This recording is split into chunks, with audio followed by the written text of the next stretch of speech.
하나님은 살아계십니다. 그는 지금도 자기의 일을 하고 계십니다. 바람이 불고 구름이 움직이고 비가 오고 지구가 공전과 자전을 지속하고 나무가 자라고 씨를 맺고 사람들이 움직이고 생육하고 호흡하는 모든 것이 살아계신 하나님의 역사요. 우리가 코와 귀와 눈으로 맛보고 냄새 맡고 듣고 보는 모든 것이 살아계신 하나님께서 자기의 일을 하심으로써 나타난 것입니다. 예수께서 이 땅에 오신 것도 그가 스스로 오신 것이 아니고 하나님께서 그를 보내셔서 하나님의 일을 하게 하신 것입니다. 예수는 죄가 없는 하나님의 아들이지만 이 땅에 오셔서 죄인들과 어울리면서 온갖 고난을 당하셨고 마침내 십자가에서 달려 죽으셨습니다. 그가 이런 일을 당하신 것은 운이 없어서가 아니고 하나님의 일을 이루신 것입니다. 예수께도 자기의 뜻이 있습니다. 그러나 그는 아버지의 뜻을 위하여 자기의 뜻을 철저히 포기하셨습니다. 그는 자신이 아무것도 스스로 할 수 없으며 오직 아버지께서 시키신 일을 한다고 말씀하셨습니다. 그가 십자가에서 숨을 거두시기 전에 나의 하나님 어찌하여 나를 버리셨나이까 하고 외치셨다는 사실은 하나님께서 시키신 일이라면 설령 그것이 납득하기 어려운 일이라도 감당하셨다는 것을 말해줍니다. 예수께서 하신 일은 그것이 사람의 눈에 아무리 작게 보일지라도 모두 아버지의 뜻을 이루기 위한 것입니다. 그러므로 그는 말씀이십니다. 그의 생활이 말씀이고 그의 체험이 말씀이고 그가 하신 일들이 말씀입니다. 그 말씀을 증거하시는 이가 성령이시며 성령으로 증거된 말씀을 가리켜 진리라고 합니다. 성령은 진리를 증거하십니다. 그러므로 성령으로 말미암지 않으면 아무도 예수가 누구신지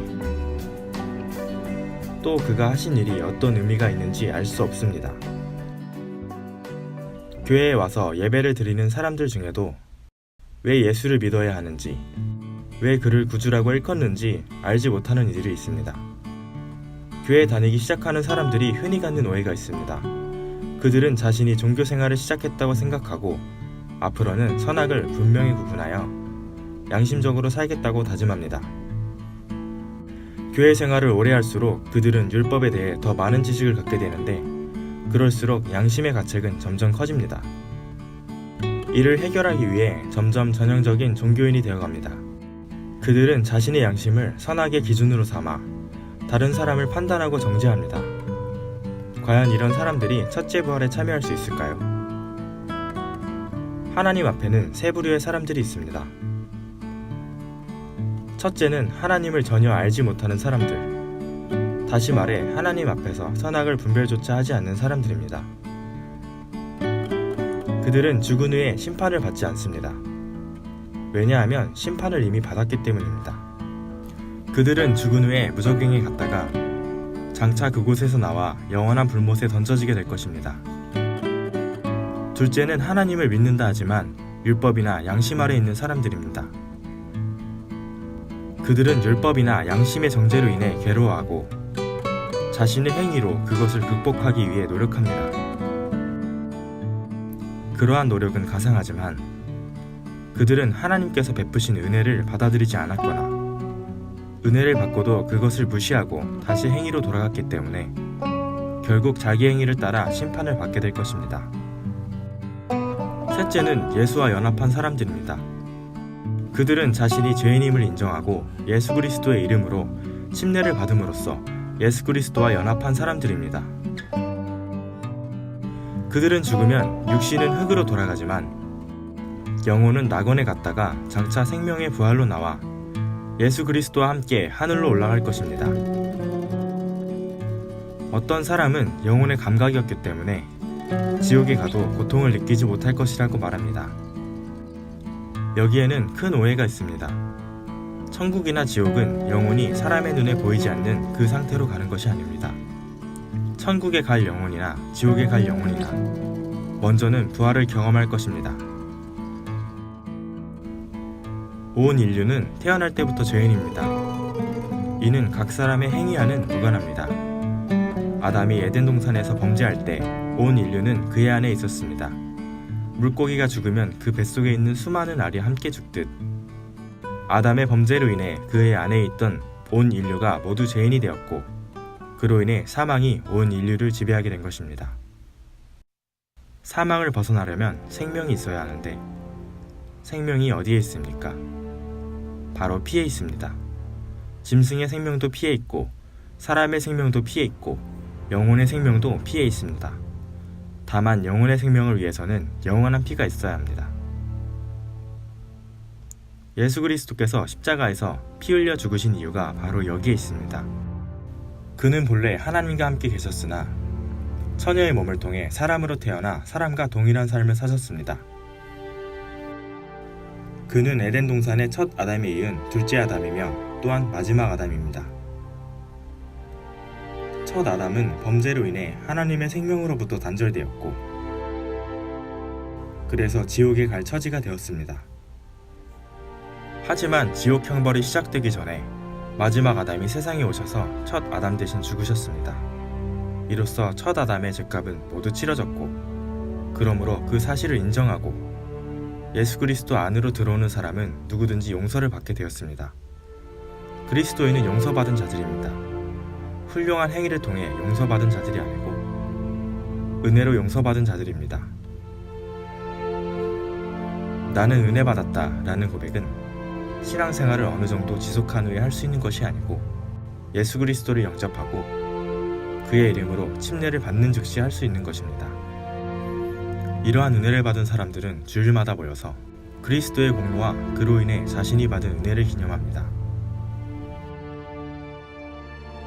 요한복음 19장 28절로 30절은 이후에 예수께서 모든 일이 이미 이룬 줄 아시고 성경으로 응하게 하려 하사 가라사대 내가 목마르다 하시니 거기에 신포도주가 가득히 담긴 그릇이 있는지라.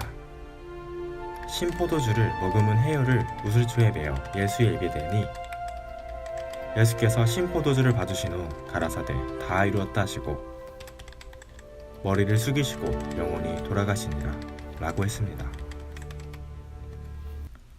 신포도주는 때가 지나 맛이 변한 포도주입니다.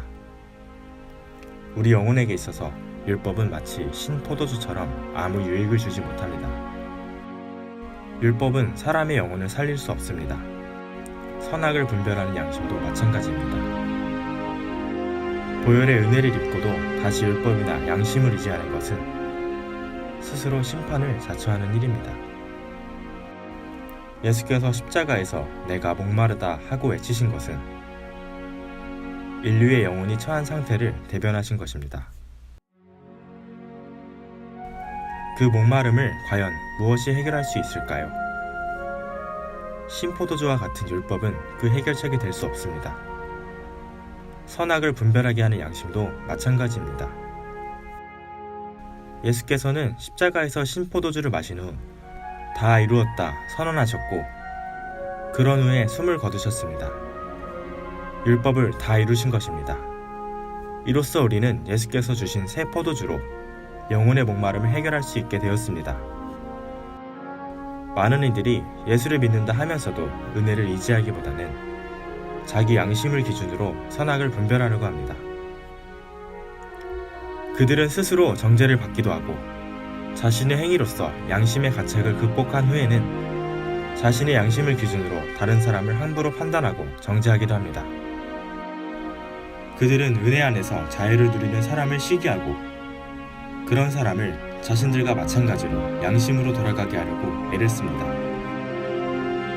우리는 예수 그리스도와 연합했습니다. 그러므로 우리는 심판을 이미 벗어났고 하나님께서 예수 그리스도를 위해 마련하신 모든 것을 예수 그리스도 안에서 함께 누리고 있습니다. 이 사실을 분명히 알기에 우리에게 영원한 기쁨이 있는 것입니다. 이런 우리가 하나님께 예배를 드릴 때 과연 무엇을 드려야 하겠습니까? 때가 지나 맛이 변한 포도주를 드려서야 되겠습니까? 십자가에서 받으신 것을 끝으로 주님은 더 이상 신포도주를 받지 않으십니다. 뒤늦게 후회하지 말고 때가 지나기 전에 주님의 목마름을 해결해드리는 우리가 됩시다.